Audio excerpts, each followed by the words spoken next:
आपण पाहत आहोत SN न्यूज मराठी। लाईक करा, शेअर करा, सबस्क्राइब करा व रहा आमच्या सोबत अपडेट।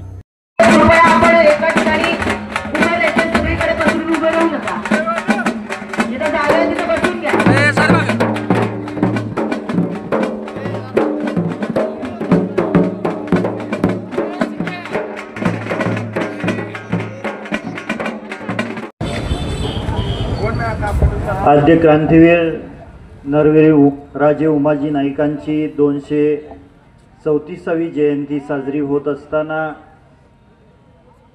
या तालुक्याचे माजी आमदार सन्माननीय शहाजी बापू पाटील, सन्माननीय माजी आमदार दीपक आबा साळुंखे पाटील, सन्माननीय शिवाजी बनकर साहेब, सन्माननीय शरद रणदिवे, सन्माननीय अरविंदजी केदार, विनोदजी रणदिवे, सन्माननीय मिलिंदजी बनसोडे, बाबासाहेब बनसोडे, विशालजी जाधव, दामोदर साठे, तौफिक मुल्ला, बापूसाहेबजी भाकरे, सन्माननीय ॲडव्होकेट महादेवजी कांबळे, दत्तात्रय जानकर, हनुमंत चव्हाण साहेब, बापूसाहेब ठोकळे, इरफान भाई फारुकी, शौकीत भाई खतीब, सन्माननीय ॲडव्होकेट माने आणि उपस्थित मंचावरील सर्व मान्यवर, समोर बसलेले सतीश भाऊ सावंत आणि समोर बसलेले सर्व वडीलधारी मंडळी, तरुण सहकारी मित्रांनो, राजे उमाजी नाईकांचा इतिहास आपल्या सर्वांना माहीत आहे की ब्रिटिशांच्या अन्यायाच्या विरुद्ध सर्वात पहिल्यांदा लढणारे हे तुम्हा सर्वांचं दैवत राजे उमाजी नाईक यांनी उठाव केला आणि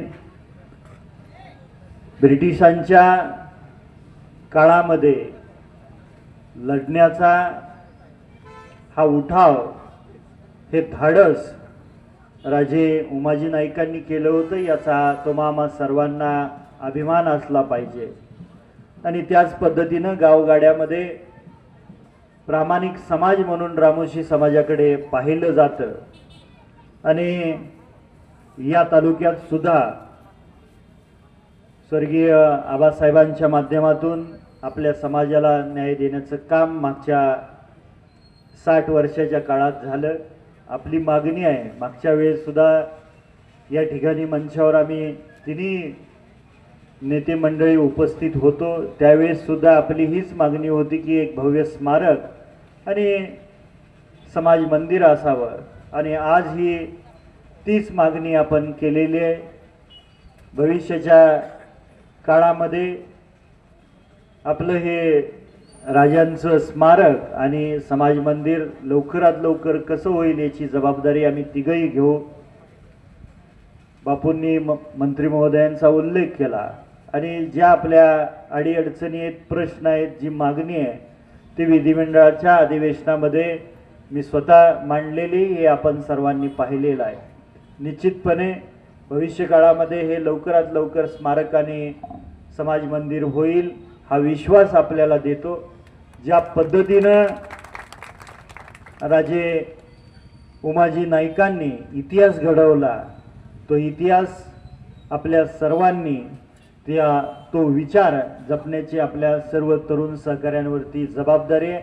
आपण सर्वजण आद्य क्रांतीवीर नरवीर उमाजी नाईक राजांचा विचार समृद्ध करू, हा विचार घेऊन ही जयंती साजरी करूया।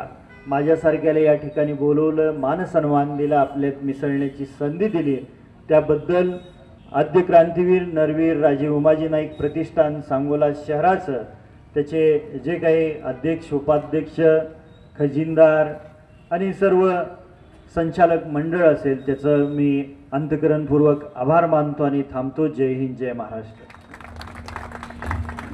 धन्यवाद साहेब, धन्यवाद।